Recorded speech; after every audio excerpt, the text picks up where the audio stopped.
Albertans should not be made to feel like prisoners in their own country. That's Steve Murphy, former chief anchor for CTV News in the Maritimes, addressing perceptions of our province in his latest commentary segment, Murphy's Logic. And Steve Murphy joins us now. There he is. Steve, welcome to Alberta Primetime. Good to see you, sir. Great to be with you, Michael. Thank you. Well, now, you certainly piqued our interest by drawing attention to Alberta in your latest biweekly commentary. What prompted you to weigh in on perceptions of our province? Well, I think three things probably sparked it. As you know, there's been a real resurgence in our national spirit, our patriotism, given what's been happening in the United States, and also the debate we've been having in the country about that relationship with America has reminded us as Canadians that much of your prosperity in Alberta is directly tied to the United States in a way that many of us just didn't probably appreciate, or more accurately, we didn't think about it. And the third factor, I think, is this federal election campaign during which we heard a lot of things said, some of it very, very hot-headed. And I think much of what has been said is worthy of consideration. Setting aside some of the tone, some of the volume, I think Albertans are making some points that we as Canadians, fellow Canadians, should listen to.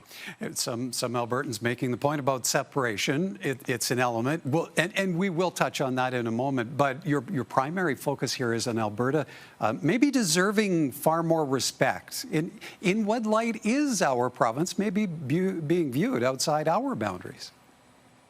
Well, I think some of the rhetoric that we have heard, and again, politicians will be politicians, particularly during election campaigns, and we as journalists, we as citizens need to keep the context of all of these comments in mind. So some of the comments may be a wee bit hot-headed, but I have heard people in our country dismissing some of the points that are being made, even perhaps overly enthusiastically, tonally perhaps in a very abrupt or blatant fashion, but dismissing the comments without considering what's actually being said, what's actually at stake. I did say, and I will repeat, that the talk about separation is frustrating to me as a Canadian. If I might be honest, it disappoints me to the point of being annoyed by it. But just because I don't like the language, the volume, or the tone, doesn't mean that I am not willing to consider what's at the root of the argument. And that's all I'm asking for. I think if you want to find common sense, Michael, find some common ground. And I think as Canadians, we owe it to Albertans to get on some common ground. Do you boil this down then to a conversation about embrace and acceptance of pipelines and Alberta petroleum products maybe flowing east? How deep does this conversation go? Well, I think it is quite deep. You'll remember when Energy East was first being pitched 12, 13 years ago. There was a good deal of support for Energy East on this coast, where, of course, we have Canada's largest oil refinery in my hometown, St. John, New Brunswick, a refinery that is at Tidewater that was capable of processing the product coming from Alberta had the pipeline been built. In fact, the late owner of Irving Oil, Arthur Irving, was a great proponent of Energy East, as was the former Premier of New Brunswick, David Alward, and as were other political leaders in Atlantic Canada.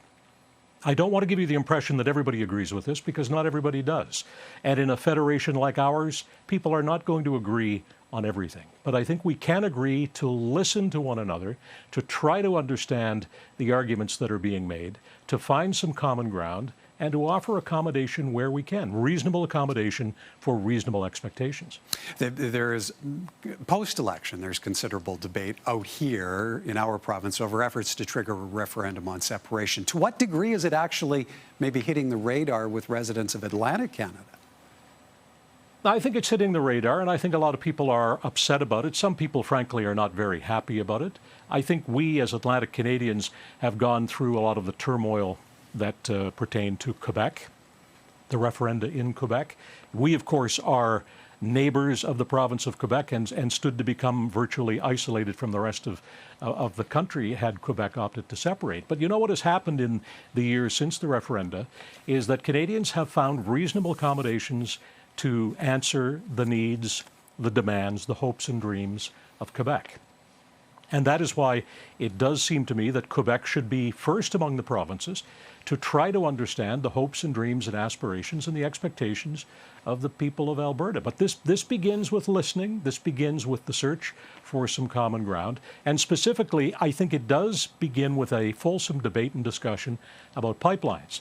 The latest numbers I've seen from Nick Nanos, who is our pollster of record here at CTV, of course, indicate that there is support for pipelines in this country, growing support in Canada, including in the province of Quebec. So the time is right to have this discussion, to talk about the terms and conditions that might be brought to bear, and of course to fully involve the Indigenous people in these conversations, because they have the right to be involved and we have the need to listen to them as well.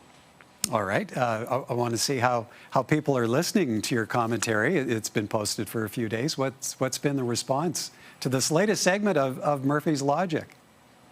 Well, the response has been as you would expect. You know, and you do a program where people express opinions every day.